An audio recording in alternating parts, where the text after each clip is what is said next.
Kudus menyertaiku dan pimpinku.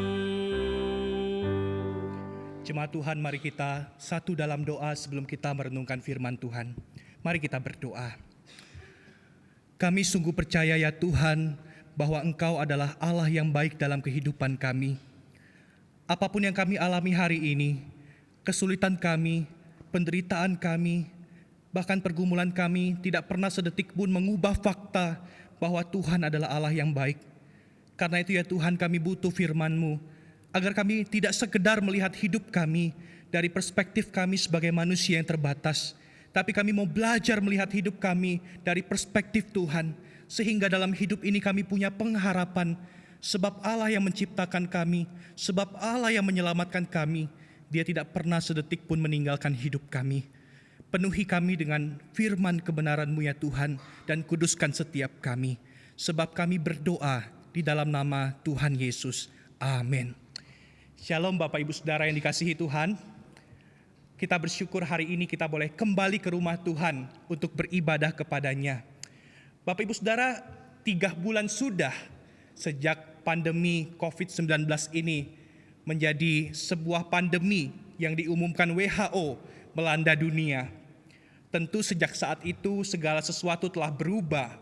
Cara kita berinteraksi dengan orang lain sudah berubah karena kita harus melakukan social distancing. Cara kita beraktivitas sehari-hari pun juga berubah karena kita dibatasi, kita tidak boleh kemana-mana. Bahkan cara kita beribadah pun berubah, di mana kita harus beribadah secara online dari rumah kita masing-masing. Bapak Ibu Saudara, di tengah-tengah pergumulan yang dihadapi dunia saat ini, mungkin kita pernah bertanya, apa maksud Tuhan mengizinkan semua ini terjadi? Bahkan beberapa waktu lalu Bapak Ibu Saudara, saya mendengar sebuah kisah dari seorang orang tua yang menceritakan tentang anaknya. Anaknya ini dengan polos bertanya kepada papinya, "Papi, kalau Tuhan itu baik, kenapa sih Tuhan buat virus corona? Kan jadi kita tidak bisa kemana-mana." Bapak Ibu Saudara, pertanyaan anak kecil ini tentu tidaklah salah. Bahkan mungkin inilah respons setiap kita, orang dewasa, ketika kita melihat kondisi saat ini, mungkin pernah terbersit dalam pikiran kita, mempertanyakan Tuhan. Apakah sebenarnya Tuhan peduli dengan pergumulan kita? Benarkah di tengah-tengah kondisi seperti ini, Tuhan itu tetap baik? Bapak Ibu Saudara, pada faktanya Allah itu tetap baik, dan pada faktanya Allah itu akan selalu baik. Sebab Allah tidak mungkin mengingkari naturnya dan sifatnya yang adalah baik. Tetapi apa masalahnya Bapak Ibu Saudara? Masalahnya seringkali adalah kita yang gagal melihat Allah yang baik.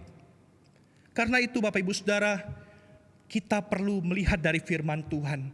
Agar dari firman Tuhan kita perlu belajar bahwa di tengah segala kondisi, Allah yang baik itu merancangkan sesuatu yang baik dan indah bagi kehidupan kita.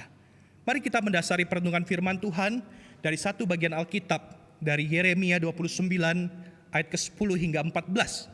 Yeremia 29 ayat ke-10 hingga 14.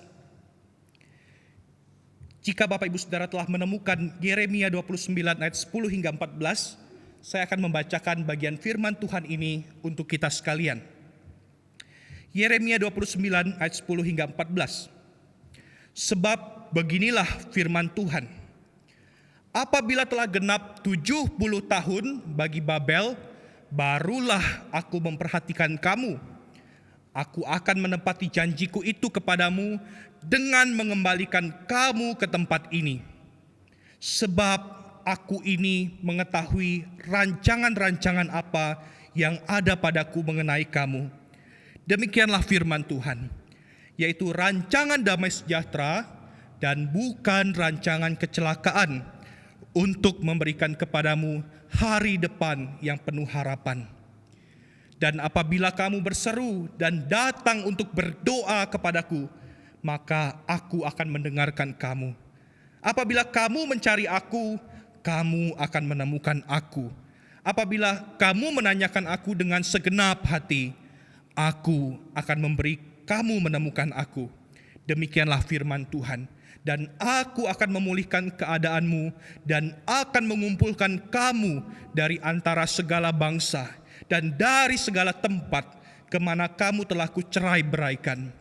Demikianlah firman Tuhan.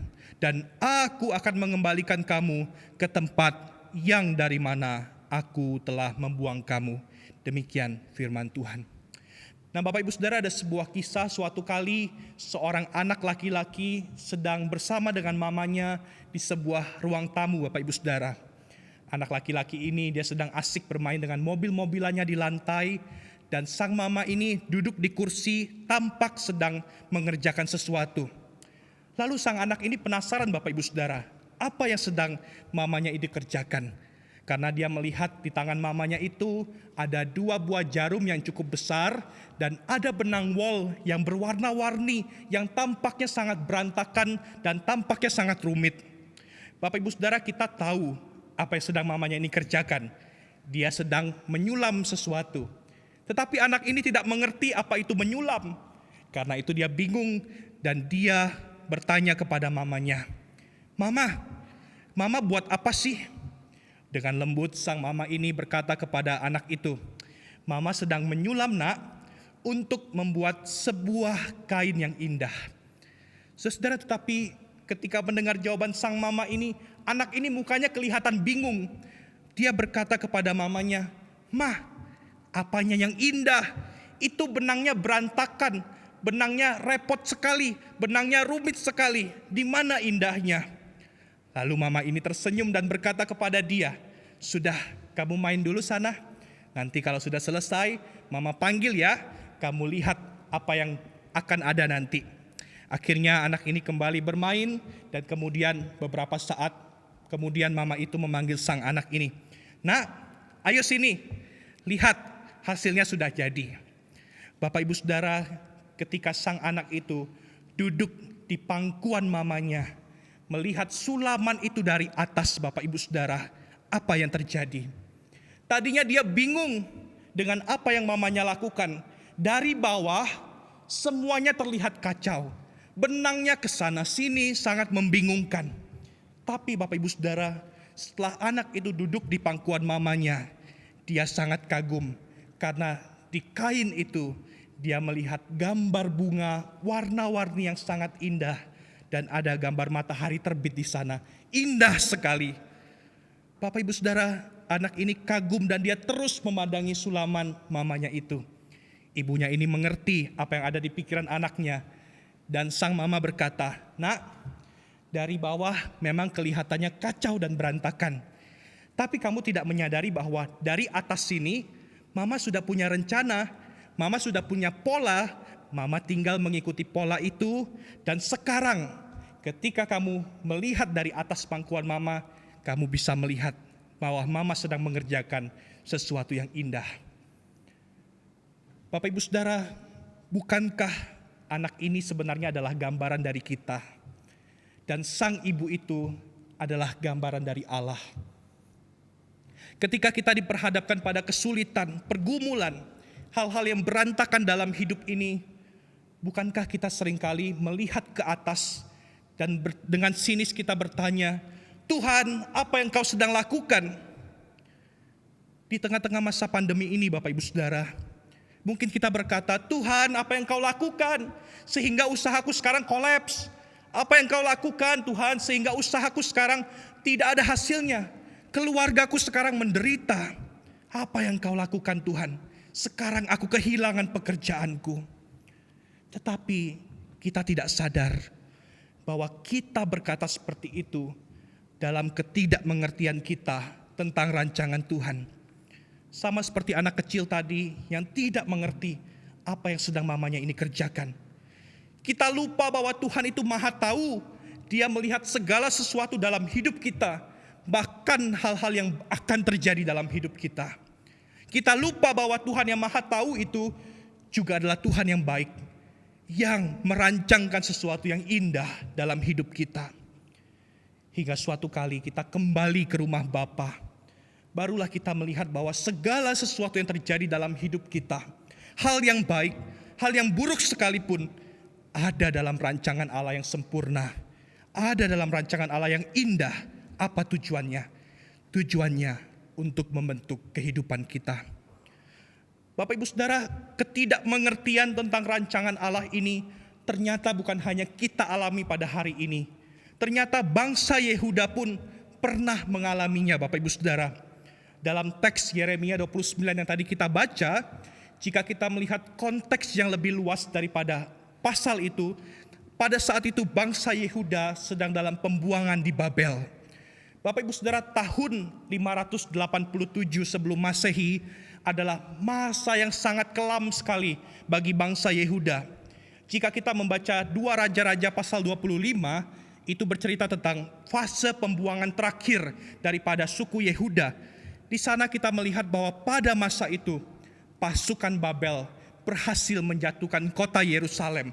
Dan pada akhirnya dalam Raja-Raja 25 ayat 9 dikatakan bahwa pasukan Babel membakar rumah Tuhan, rumah raja, dan semua rumah orang-orang besar dibakarnya dengan api. Yerusalem, Bapak Ibu Saudara, yang artinya fondasi kedamaian, berubah menjadi kota yang sangat chaos, menjadi kota yang sangat berantakan, semua hangus dan semua kacau oleh api karena dibakar oleh pasukan Babel. Karena itu ketika Nabi Yeremia, dia melihat kondisi Yerusalem yang hancur dan berantakan. Dalam ratapan pasal pertama, ayat pertama dia mengatakan seperti ini. Betapa terpencilnya kota itu, yang dahulu ramai, laksana seorang jandalah ia. Yang dahulu agung di antara bangsa-bangsa, yang dahulu ratu di antara kota-kota, sekarang menjadi jajahan. Dan di ayat ketiga dikatakan, Yehuda telah ditinggalkan penduduknya karena sengsara dan karena keperbudakan yang berat. Ia tinggal di tengah-tengah bangsa-bangsa, namun tidak mendapat ketentraman. Siapa saja yang menyerang dapat memasukinya pada saat ia terdesak. Satu penggambaran yang amat mengerikan, satu gambaran kesepian, satu gambaran penderitaan yang amat besar yang dialami oleh bangsa Yehuda pada waktu itu. Ketika berhadapan dengan situasi seperti ini, Bapak Ibu Saudara, bukankah tampaknya manusiawi kalau orang-orang Yehuda itu mempertanyakan kebaikan Tuhan? Bukankah di tengah-tengah kondisi kota mereka terbakar habis, mereka harus dibuang menjadi orang-orang buangan ke Babel? Bukankah tampaknya manusiawi jika mereka mempertanyakan, apakah Allah itu peduli kepada kita? Tetapi Bapak Ibu Saudara, ketika Yeremia melihat kesesakan bangsa Yehuda, ketika Yeremia melihat Yerusalem hangus terbakar, ketika Yeremia melihat kesesakan bangsa Yehuda karena harus menjadi orang buangan, justru di ratapan 3 muncul sebuah refleksi yang luar biasa. Yeremia mengatakan, tetapi hal-hal inilah yang kuperhatikan, oleh sebab itu aku akan berharap. Tak berkesudahan kasih setia Tuhan, tak habis-habisnya rahmat-Nya, selalu baru tiap pagi, besar kesetiaan-Mu.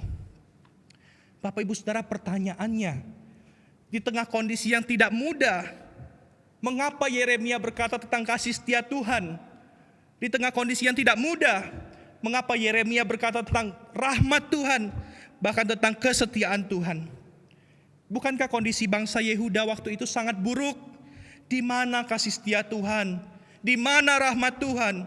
Di mana kesetiaan Tuhan?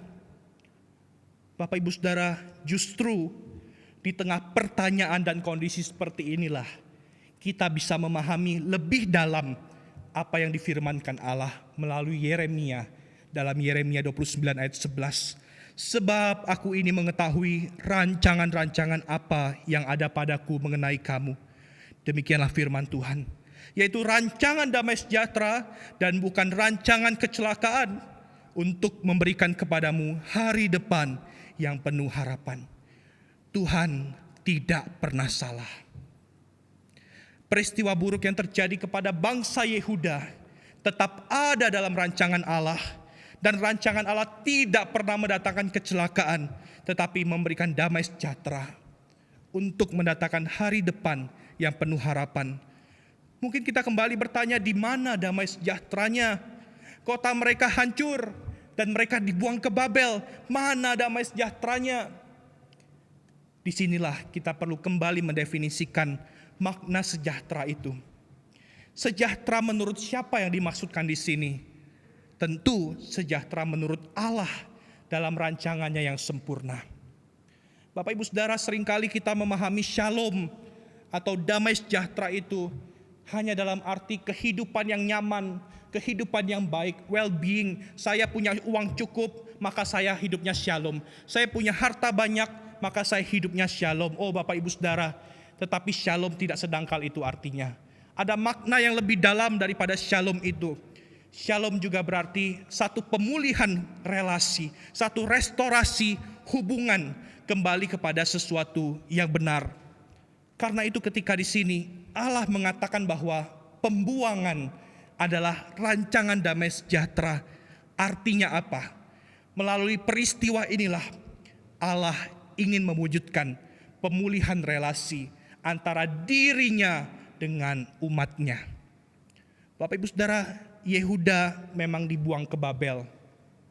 Tetapi jangan lupa bahwa Allah mengizinkan pembuangan itu karena kekerasan hati bangsa Yehuda. Kita perlu ingat bahwa sejak semula Allah menjadikan bangsa Israel untuk apa? Menjadi bangsa yang kudus, menjadi bangsa milik Allah, menjadi kesaksian bagi bangsa-bangsa. Sehingga ketika bangsa-bangsa melihat Allah Yahweh melalui kehidupan bangsa Israel. Tetapi apa yang terjadi? Bangsa Israel seringkali gagal menjadi saksi Tuhan. Bangsa Israel seringkali gagal hidup dalam perintah Tuhan. Mereka terus berdosa terhadap Allah. Mereka terus menyembah ilah-ilah lain. Bahkan raja-raja mereka menjadi pemberontak terhadap Allah. Dan itu dilakukan sejak nenek moyang mereka. Bapak Ibu Saudara, karena itulah justru lewat pembuangan, peristiwa yang tidak mengenakan, Allah katakan peristiwa itu adalah rancangan damai sejahtera. Untuk apa? Untuk memulihkan relasi antara diri Allah sendiri dengan bangsa Israel. Sehingga mereka kembali menjalani kehidupan yang kudus. Sehingga mereka kembali menjadi saksi Tuhan. Inilah pemurnian Tuhan bagi bangsa Yehuda. Bapak Ibu Saudara, bukankah sebenarnya hal ini sama seperti konteks kita pada hari ini? Tidak jarang kita pun bertanya kepada Tuhan, di mana rancangan damai sejahtera? Di mana katanya ada rancangan damai sejahtera di tengah-tengah pandemi seperti ini? Tetapi ingatlah Bapak Ibu Saudara, melalui pandemi ini, rancangan damai sejahtera Allah bisa jadi dalam bentuk membuat kita memulihkan relasi kita dengan Allah.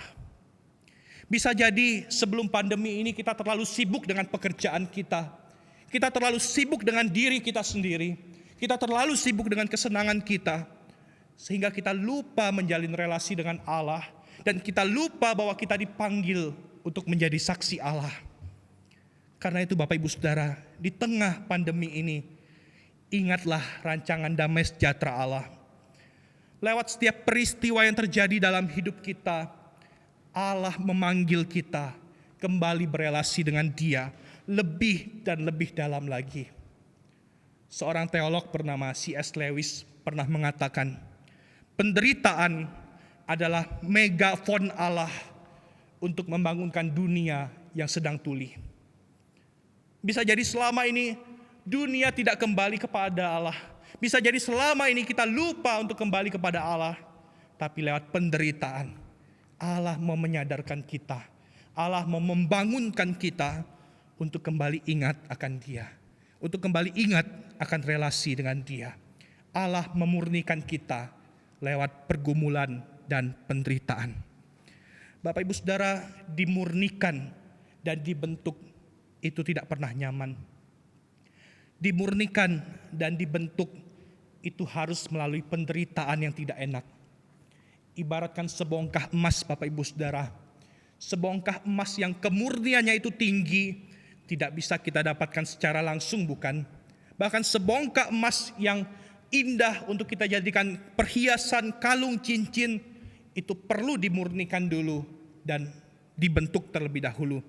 Apa yang harus dilewati emas itu supaya menjadi murni dan dapat dibentuk menjadi perhiasan?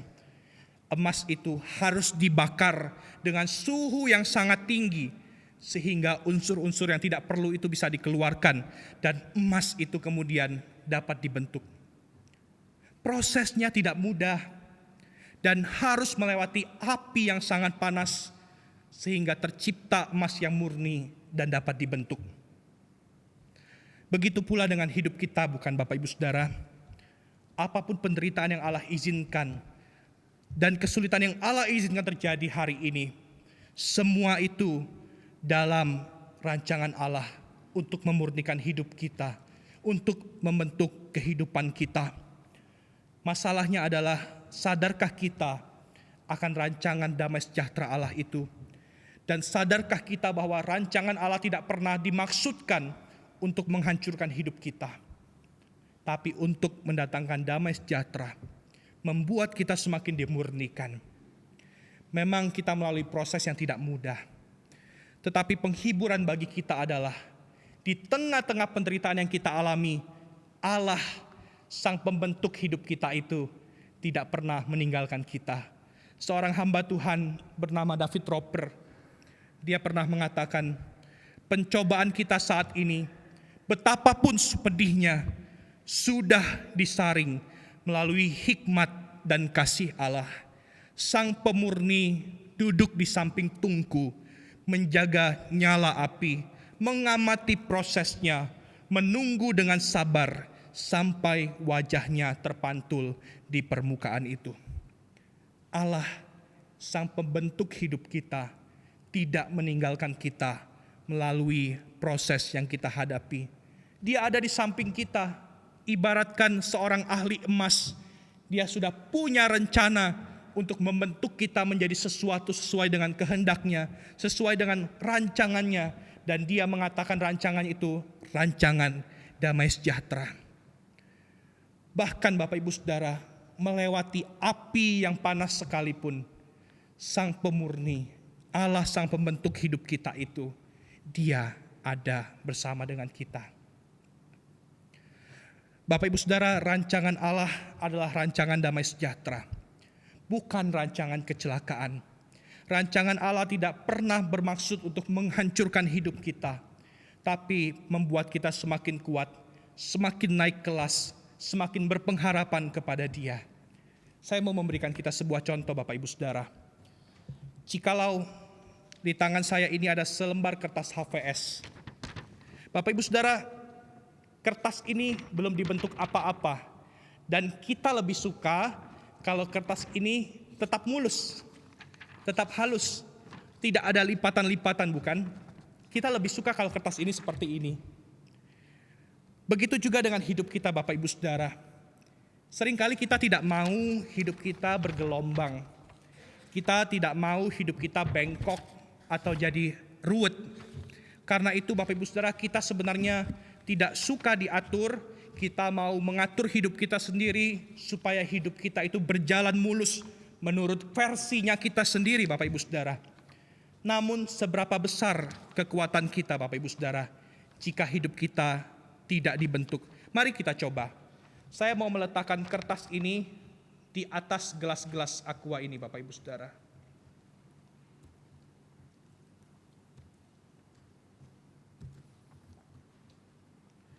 Jika kertas yang tidak dibentuk ini, yang masih mulus ini saya letakkan di atas cangkir aqua ini, mari kita lihat seberapa kuat kertas ini Bapak Ibu Saudara.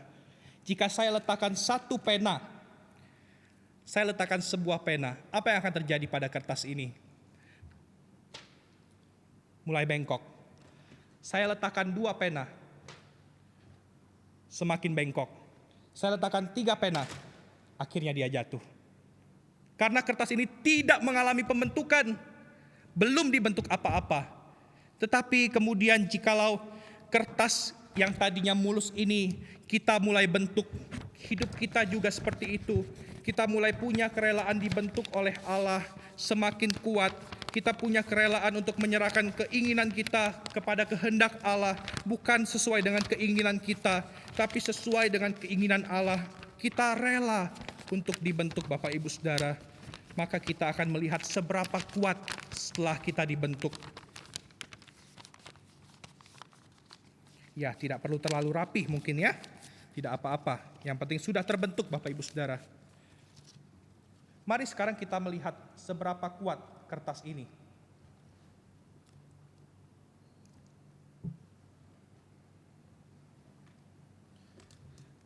Saya letakkan satu pena,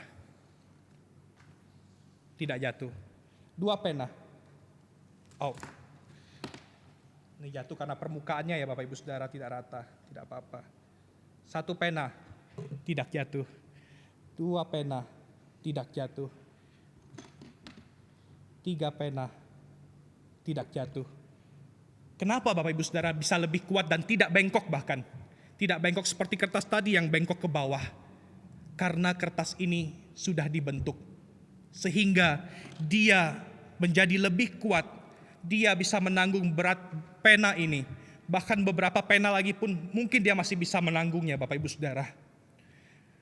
Begitu pula dengan hidup kita. Ketika kita bersedia dibentuk oleh Allah, pembentukan Allah tidak pernah bermaksud menjadikan kita semakin lemah. Pembentukan Allah tidak pernah dimaksudkan menjadikan kita semakin berantakan ataupun semakin hancur. Tetapi pembentukan Allah dimaksudkan menjadikan kita semakin kuat dan semakin diproses oleh Allah. Bapak Ibu Saudara, proses apapun yang Tuhan izinkan dalam hidup kita hari ini, semua itu adalah proses Tuhan membentuk hidup kita, supaya kita semakin kuat, supaya kita semakin beriman kepada Tuhan.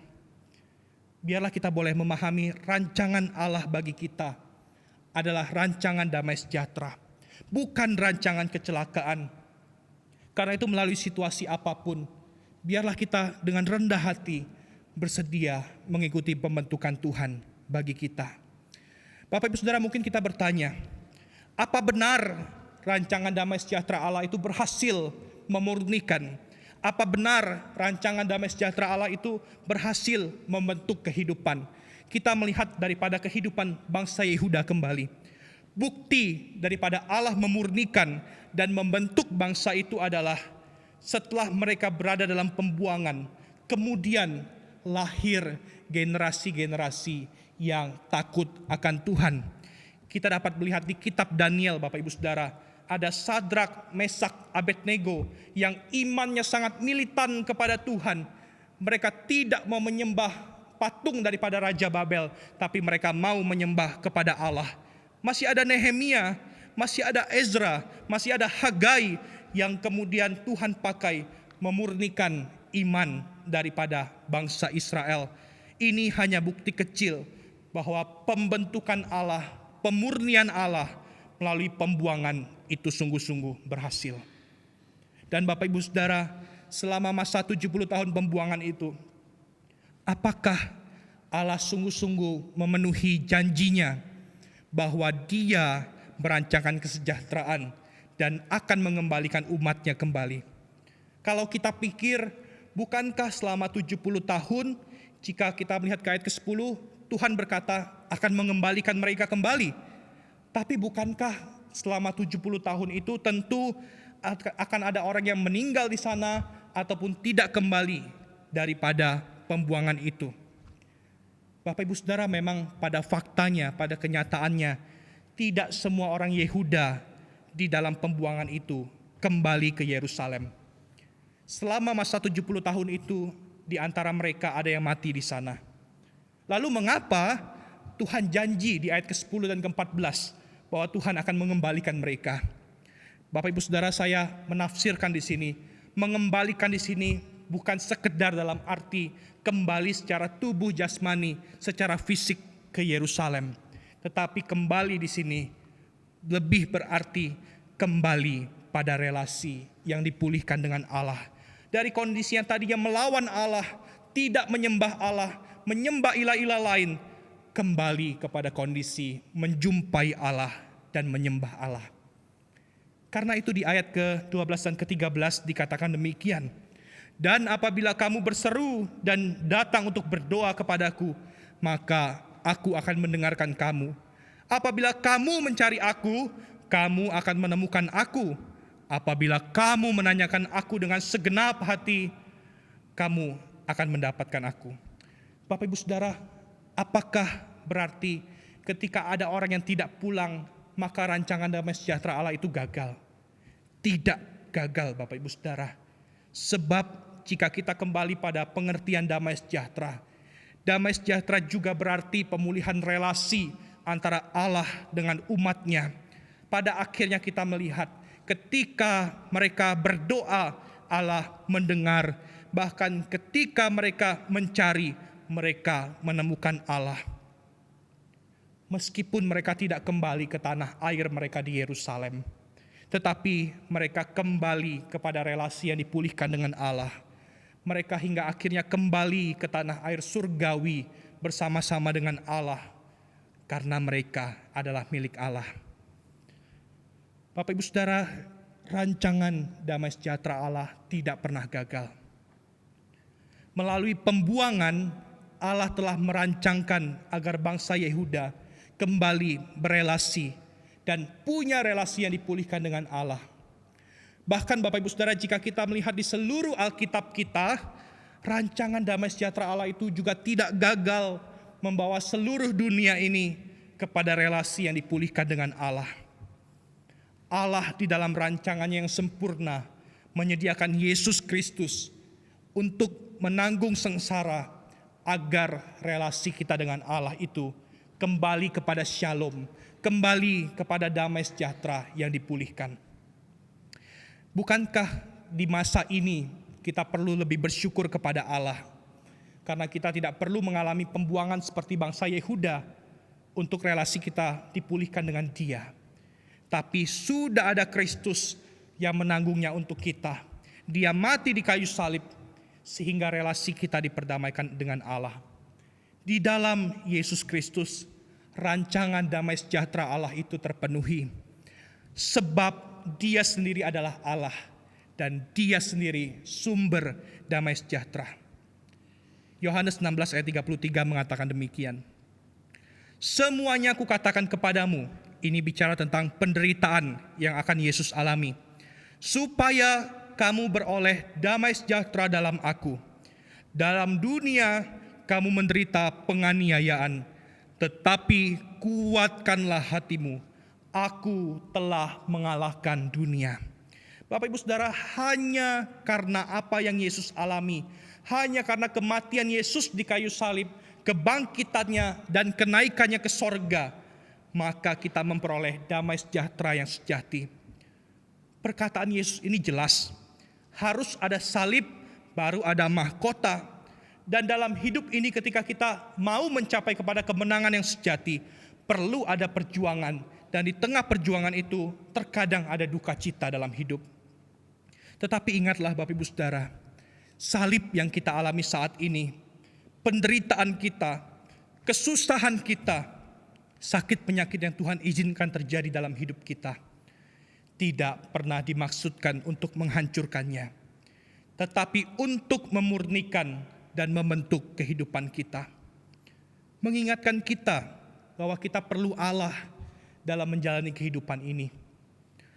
Tetapi di tengah segala salib dan duka cita itu Bapak Ibu Saudara, itu semua tidak sia-sia. Mengapa tidak sia-sia? Sebab Tuhan Yesus mengatakan, aku telah mengalahkan dunia.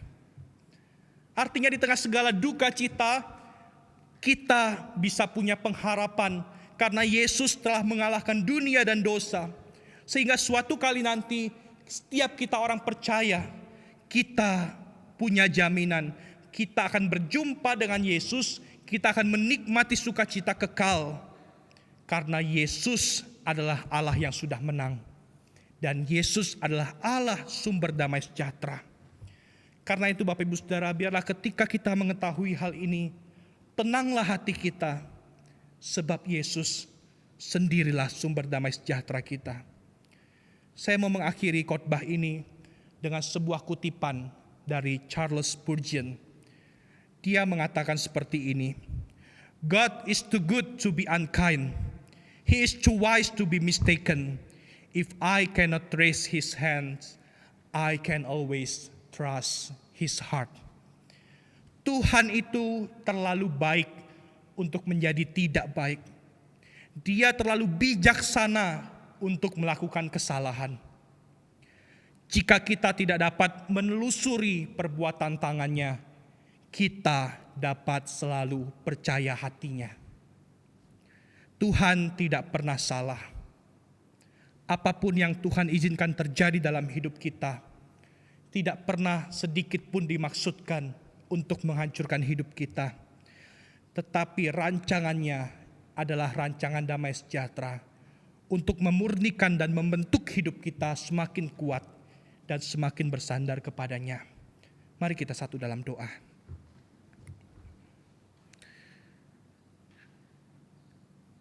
Kami berterima kasih kepada Tuhan untuk firman Tuhan yang sekali lagi menguatkan kami, bahkan berbicara secara pribadi kepada kami masing-masing.